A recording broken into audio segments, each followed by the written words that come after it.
Olá pessoal, Elias Jabur aqui e hoje é um episódio especial de Mineiro de Pequim, porque marca o final da atual temporada. Ano que vem voltaremos com tudo, né? O tema aqui hoje é um tema pedido as pessoas do nosso grupo do WhatsApp, né? E vamos tratar aqui hoje de perspectivas, retrospectiva 2025, perspectivas para 2026, né? Eu acho que isso vai ser um bom tema para nós tratarmos aqui, para nós trocarmos ideias mais adiante, tá bom? Foi um ano que não vou falar que é atípico, né? Porque o que acontece hoje, o que rolou esse ano no Brasil e no mundo é um pouco consequência de um processo histórico que já não vem de hoje, né? E no caso dos Estados Unidos e do mundo, o processo de radicalização pela direita, para e passo com o fortalecimento da China, com o fortalecimento da Rússia, né? Como polos contra-hegemônicos, vamos dizer assim. Brasil, aconteceu algo que eu acho que é super interessante, que a esquerda, o campo popular no Brasil, o campo em torno do presidente Lula, retoma a iniciativa política por conta dos erros sucessivos que o campo bolsonarista cometeu esse ano e ainda vai cometer até o final de 2025. Vai cometer muito erro, né? Então, acho que pela primeira vez em 10 anos nós retomamos a iniciativa política, e não é por menos, né? Com o discurso nacionalista, que é o discurso que nós temos tratado o tempo inteiro aqui no programa, o discurso nacional pela soberania do país. Mas o Brasil vem depois, né? Pessoal, o Trump toma posse esse ano, né? E ele engata o que nós costumamos dizer que é uma tentativa de resetar o comércio internacional como uma das formas para retomar o lugar dos Estados Unidos no mundo. Eles chegaram à conclusão, acho que eu já falei disso outras vezes aqui, que o mundo baseado em regras e instituições que perdurou entre o final da Segunda Guerra Mundial até 2017, ou ao menos 2007, 2008, 2009, com a crise financeira, esse mundo foi disfuncional para os Estados Unidos, ou seja, os Estados Unidos perderam espaço no mundo, enquanto que ele foi altamente funcional para o surgimento de potências como a China, tá? Evidentemente, a China se aproveita muito bem da inauguração do processo de financiarização da economia internacional a partir da década de 70, com a migração de milhares de cadeias produtivas dos Estados Unidos, da Europa e do Japão em busca de menores custos de produção. A China redesenha a forma do seu projeto nacional a partir desse movimento, simultaneamente que os Estados Unidos, por conta da financiarização da sua economia, ele passou por um processo muito abrupto de desindustrialização. Esse processo de desindustrialização dos Estados Unidos levou, vamos dizer assim, a sociedade americana a se caracterizar pelo rompimento do seu tecido social, né? Então, as possibilidades de mobilidade social nos Estados Unidos minguaram, a diferença de renda entre os ricos e pobres aumentou muito por conta das chamadas políticas orientadas à oferta, né, que vem desde Ronald Reagan, que é basicamente corte de imposto para rico como uma forma de incentivar o investimento privado, né? E o que acontece nos Estados Unidos hoje é o quê? A produtividade do trabalho aumenta em 40, 50 anos, mas a participação dos salários em relação ao PIB se mantém numa situação muito igual a 50 anos atrás. Então, o resultado é a gestação de uma sociedade de milhões de pessoas ressentidas com o final do sonho americano, e elas encontram no Donald Trump, um chamado populista de direita, não sou muito fã desse termo populista, vamos usar ele aqui, né? A esperança, né? Porque tem um discurso antissistêmico, ou seja, o sistema liderado pelo Partido Democrata e mesmo pelo Partido Republicano Old School levaram os Estados Unidos à atual situação, e hoje nós temos o papel deles, segundo eles, temos que colocar novas prioridades para os Estados Unidos, sendo que a principal delas é a de retornar ao campo doméstico, ou seja, os Estados Unidos ele tem que retomar o seu processo de industrialização e também uma volta aos chamados marcos de influência. Esses marcos de influência que eu estou colocando aqui, que ficou muito à tona agora com o lançamento da nova doutrina de segurança nacional dos Estados Unidos, coloca o seguinte: Estados Unidos, nas últimas décadas, principalmente pós-91, ele orienta a sua política externa a nenhuma orientação. O que significa isso? Os Estados Unidos abraçaram uma série de compromissos pelo mundo, ao mesmo tempo que não conseguiu se concentrar em um único objetivo, que são os interesses nacionais do país. Essa falta de foco da política externa dos Estados Unidos, segundo o documento, pode ser observada como uma das causas do enfraquecimento dos Estados Unidos no mundo, possibilitando o surgimento de potências emergentes como a China, que se trata, inclusive, de uma ameaça de caráter existencial para os Estados Unidos. A partir desse momento agora, segundo essa doutrina de segurança nacional, o objetivo estratégico dos Estados Unidos passa por uma reorientação do mundo, aí já minhas palavras, né? Do mundo, de forma que ele se torne funcional à reindustrialização dos Estados Unidos, ao mesmo tempo que retoma-se os princípios da doutrina Monroe, segundo o qual o Ocidente é uma área de influência dos Estados Unidos. Isso implica, por exemplo, segundo o documento, em evitar que países estrangeiros tenham acesso a ativos, mercados e minerais críticos da América Latina.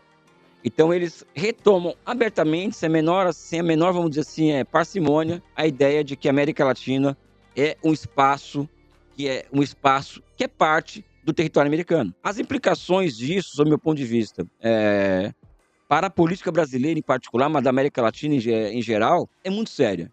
Eu tenho dito a amigos e amigas, por exemplo, que nós temos que pautar a nossa militância a partir desse momento, a partir de que eles lançam um documento como esse, que tem expressão mesmo.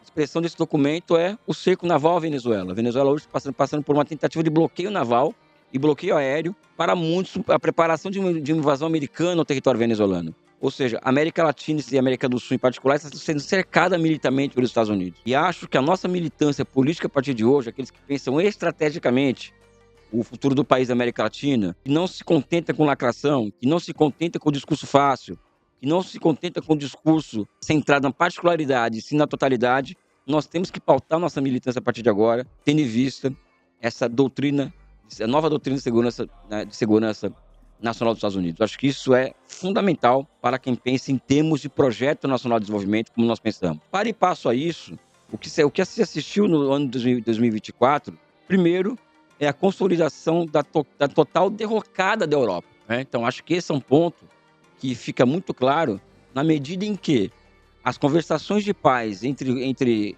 Rússia e Ucrânia, ou seja, que vai acontecer, a guerra está para acabar, sob meu ponto de vista, a Ucrânia não tem condições de manter um esforço de guerra por muito tempo, enquanto que a Rússia tem reservas consideráveis ainda, e a atual situação do campo de batalha favorece muito a Rússia. A Rússia pode ganhar territórios muito lentamente, porque ela tem condições de manter uma guerra prolongada com a Ucrânia, coisa que a Ucrânia não tem mais condições. Essas conversações de paz, a Europa foi completamente excluída dessas negociações de paz. É o que eu tenho dito. O Trump passou literalmente o caminhão sobre a Europa. O interessante é que a Europa, ela abraça acriticamente esse conflito da Rússia contra a Ucrânia contra a Rússia, né? A Rússia invadiu a Ucrânia, todo mundo sabe disso. Apesar que o conteúdo desse movimento que a Rússia faz, do meu ponto de vista, vai além da invasão em si e tem mais a ver com uma revolta russa contra a ordem liberal aprofundada a partir de 91. Ordem essa que buscou humilhar a Rússia, que buscou fragmentar a Rússia e buscou isolar a Rússia via expansão da OTAN até as suas fronteiras. O buraco é muito mais embaixo do que as visões liberais desse conflito, né? A Europa ela entra com tudo nessa guerra, principalmente a Alemanha, Inglaterra e França, a partir de uma suposta ameaça russa à civilização europeia. O que é interessante colocar aqui é que ninguém, quando fala sobre ameaça russa, coloca diante da gente um mapa demonstrando o avanço da OTAN, algo que não foi acordado entre Gorbachev e Bush quando a União Soviética acaba, quando cai o Muro de Berlim. A OTAN deveria acabar juntamente com o desaparecimento do mundo socialista, mas não, a OTAN continua existindo e se expandiu lenta, gradual, de forma insegura até as fronteiras russas, né? A Rússia hoje é um país cercado por bases da OTAN, né? Assim como a China é um país cercado por bases americanas. Então a Rússia responde a isso, com esse conflito na Ucrânia, e também, como ocorreu durante várias vezes entre os anos 2008 para cá, as revoluções coloridas em países que outrora estavam sob influência, na esfera de influência soviética. A Europa, ela entra de cabeça nisso, e a maior prejudicada foi a própria Europa, e principalmente a Alemanha. Por que eu estou dizendo isso?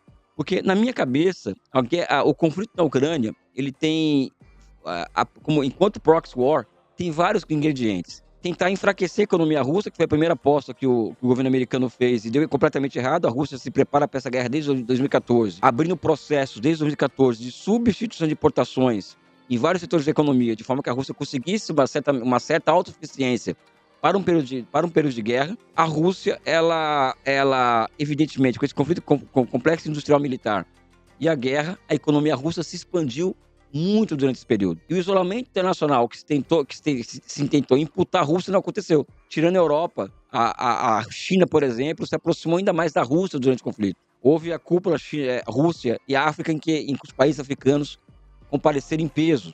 A adesão à visão americana do conflito da Ucrânia na América Latina foi limitada, não foi menor do que eles esperavam. Ou seja, a resposta do mundo aos acontecimentos na Ucrânia foram muito menos satisfatórios para os interesses americanos do que eles imaginavam, né? Mas conseguiu jogar a Europa contra a Rússia e, mais do que isso, em uma jogada estratégica, na medida em que a Alemanha ela passa a ser base de sustentação da guerra na Ucrânia, e o Nord Stream 2 é bombardeado pelos Estados Unidos, ou seja, aquele gasoduto, um dos gasodutos que ligam a Rússia à Alemanha, foi bombardeado. O ato seguinte foi uma queda permanente da competitividade da indústria alemã, até chegar a um ponto em que a Alemanha, depois de décadas de crescimento industrial, uma indústria altamente competitiva, um país, do ponto de vista econômico, fantástico, hoje a Alemanha é um país que perdeu a sua competitividade por conta do fim da energia barata russa, e lentamente a indústria alemã migra para os Estados Unidos.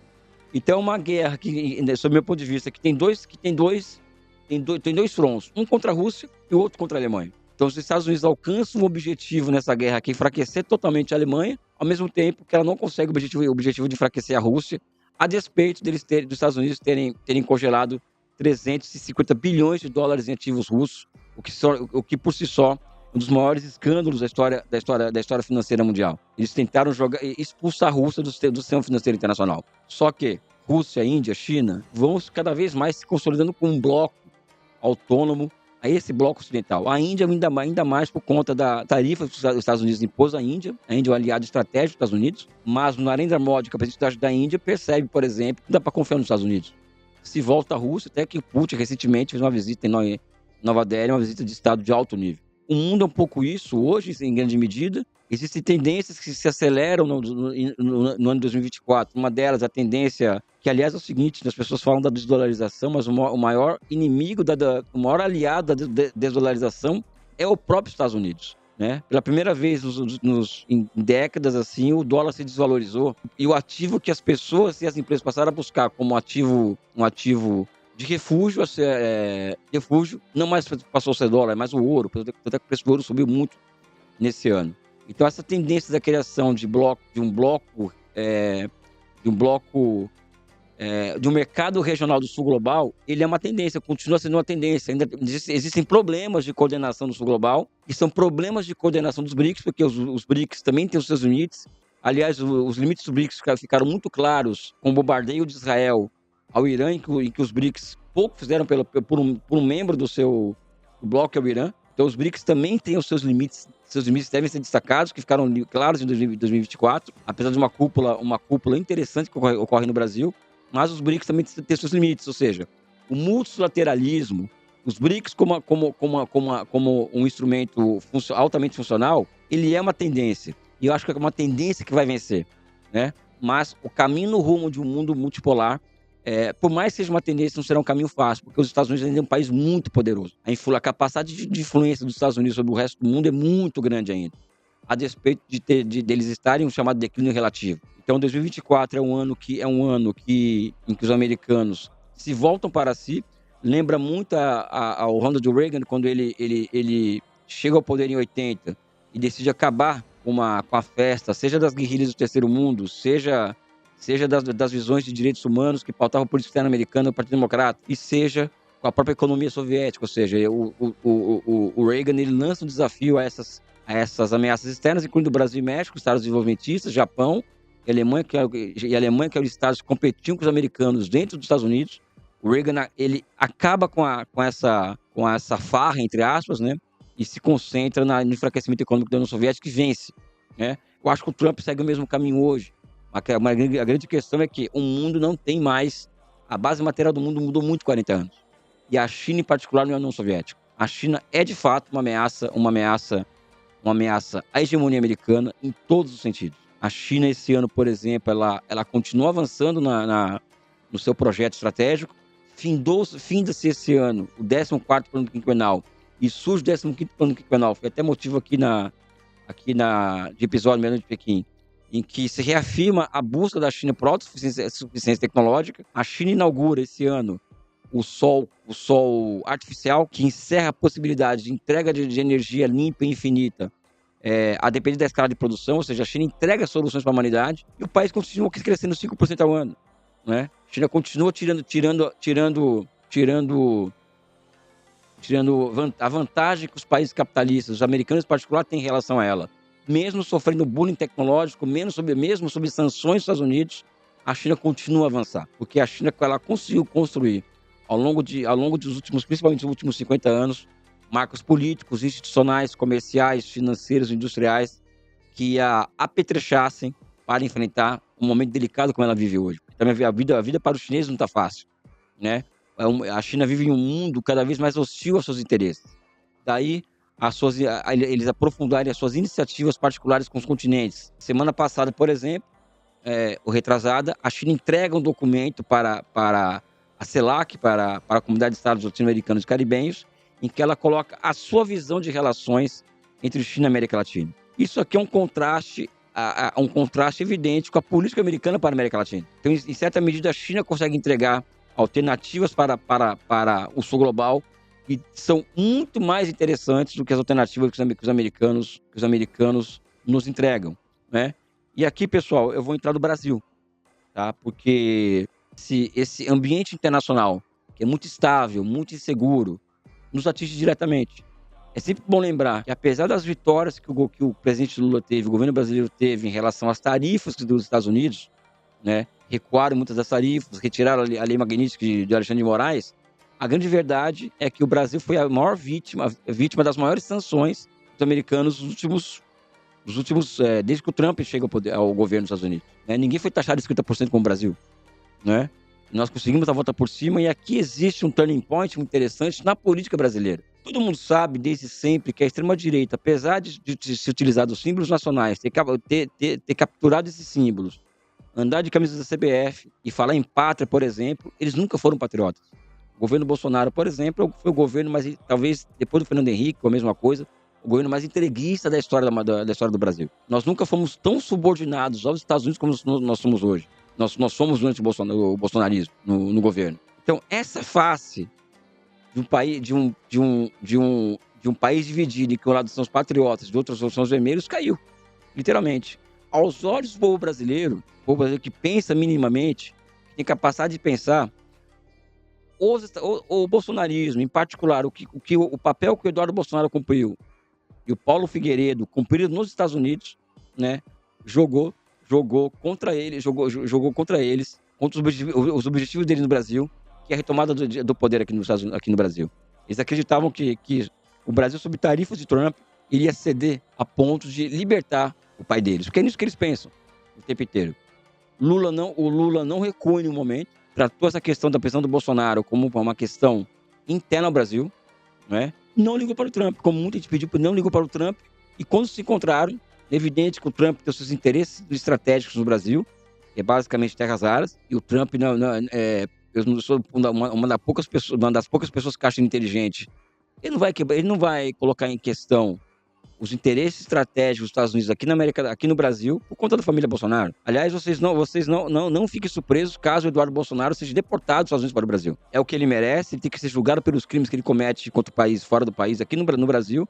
Mas não duvide disso, que dá na telha do Trump. Olha, esses caras atrapalham meus interesses no Brasil, ele será expulso de lá, dos Estados Unidos. Então, existe, vamos dizer assim, no Brasil, desde esses sucessivos erros que cometidos por Eduardo Bolsonaro nos Estados Unidos, e mesmo no campo bolsonarista no Brasil, existe uma briga permanente entre eles de quem vai ser o herdeiro do espólio de um homem que está preso. E isso tem sido fundamental, e foi fundamental, para que a esquerda brasileira tenha tido acesso a vitórias sucessivas, e não somente isso, o que é mais importante, a esquerda, o campo popular, ter retomado a iniciativa política no Brasil. Algo que nós perdemos desde junho de 2013, por exemplo. Nós retomamos. Isso significa que nós vamos ganhar as eleições no ano que vem? Não.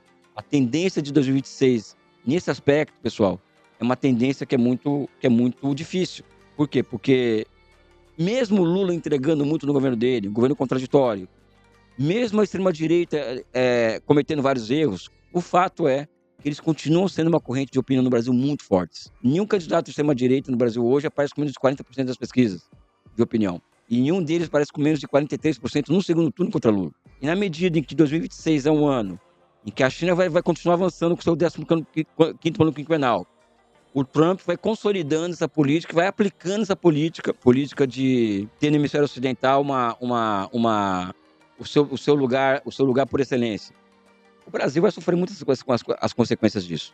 Vale lembrar, por exemplo, que o imperialismo ele é algo tão interessante no sentido da sua fortaleza, em que Israel, por exemplo, ele posta uma guerra de extermínio contra o povo palestino, de um genocídio, há anos, pelo menos 3 anos, e ninguém. Isso tudo foi normalizado, ou seja, porque a mídia ela conseguiu criar uma narrativa sobre aquela questão que envolve Gaza, envolve Israel. Isso, aliás, é um ponto a ser tratado, né? Eu vou abrir um parênteses aqui, né? O campo progressista mundial, liderado por China, por Rússia, pelos BRICS, foi derrotado no Oriente Médio. O Oriente Médio hoje ele é, em certa medida, depois da queda do Bashar al-Assad, por exemplo, na Síria, a imagem, algo construído a imagem e semelhança dos Estados Unidos e de Israel, né? Eles conseguiram construir essa vitória estratégica naquela região do mundo. Vi ontem uma entrevista, por exemplo, de um intelectual libanês, que tudo que vem do Líbano me interessa, porque eu sou filho de libanês, em que o Líbano é proibido fazer comércio com a China. Quando eu falo comércio, não é comércio, mas fazer grandes negócios com a China. O Líbano não tem metrô, não tem estrada, tá tudo, as infraestruturas do Líbano são ultra sucateadas, mas o Líbano é proibido de fazer negócio com a China, por exemplo. Ou seja, aquele objetivo de transformar o mar Mediterrâneo no mar do Altã foi alcançado em 2010, esse objetivo foi alcançado com o genocídio em Gaza, com a derrubada de Bashar al-Assad na Síria e o desmantelamento, pelo menos, ao menos parcial, do Hezbollah no Líbano, né? Apesar do Irã ter tido uma vitória estratégica ao ser o primeiro país a ter conseguido bombardear Israel e ferir muito Israel. Esse é um lado interessante se colocar quando se fala no Oriente Médio. O Irã conseguiu penetrar no território, os seus mísseis no território israelense, né? Território ocupado, inclusive, né? Conseguiu entrar e causar grandes danos, algo que Israel nunca imaginava que ia acontecer na vida deles. Mas, enfim, voltando ao Brasil. Existe uma questão que envolve isso que eu já coloquei aqui, que é a extrema-direita muito fortalecida no Brasil, apesar das suas derrotas, né? Então, novamente, nosso desafio vai ser a da construção de uma frente. Eu não sei, ainda tenho dúvidas se nós seremos capazes de editar uma frente ampla como foi a de 2022. Uma frente ampla desde o primeiro turno. Eu tenho muitas dúvidas, até porque existe um centro aí que pode migrar para uma candidatura de Tarcísio, por exemplo. Nesse cenário, por exemplo, para nossos interesses, uma candidatura de Flávio Bolsonaro, que é uma candidatura do bolsonarista raiz, nos interessa, porque existe uma parte do centro, e mesmo do grande capital, que não tolera o Bolsonaro, porque eles mais atrapalham os negócios do que ajudam nos negócios. Então aqui nós temos que torcer para a divisão do outro lado, né, para que essa divisão continue, ao mesmo tempo que nós vamos consolidando uma corrente de opinião no Brasil em torno da vitória, de Lula enquanto presidente do Brasil.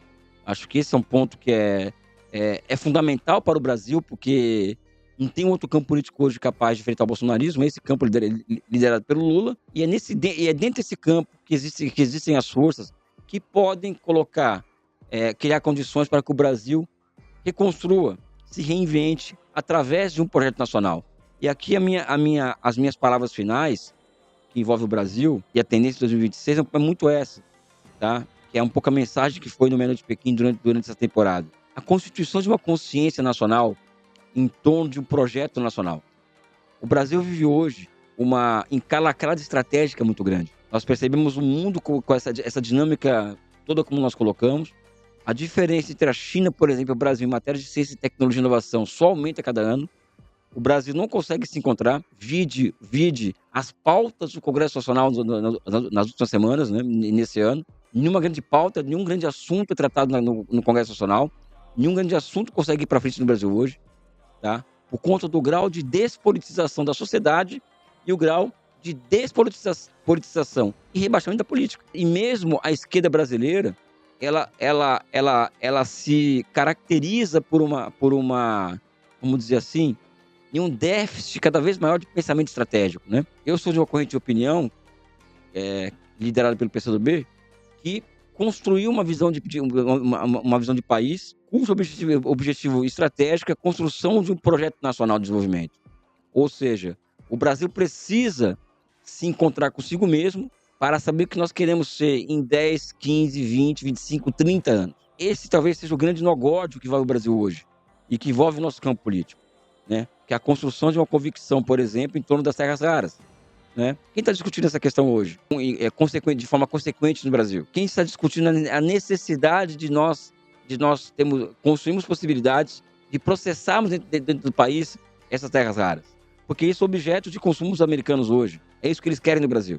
Então, eu acredito que a esquerda brasileira ela passa por imensas dificuldades no que tange a capacidade de entregar um projeto de país para a sociedade, a despeito de, contraditoriamente, somente o campo do presidente Lula ser capaz de entregar essa possibilidade. Então, para 2026, fica a necessidade e o cuidado que nós devemos ter de observar o tempo inteiro a conjuntura internacional. Acredito, como eu disse no começo, que a nossa militância deve ser pautada por essa nova doutrina de segurança nacional dos Estados Unidos e que nós possamos dar um salto na consciência da esquerda brasileira e dos nacionalistas em geral, da necessidade de um projeto nacional de desenvolvimento. E é para isso que eu voltaria aqui na segunda temporada, para tratar desses assuntos, tratar da China, tratar das questões que envolvem o socialismo, mas principalmente ter um olho mais concentrado nas questões brasileiras e tudo que envolve a construção de um projeto estratégico para o país. Um forte abraço e um beijo no coração de vocês.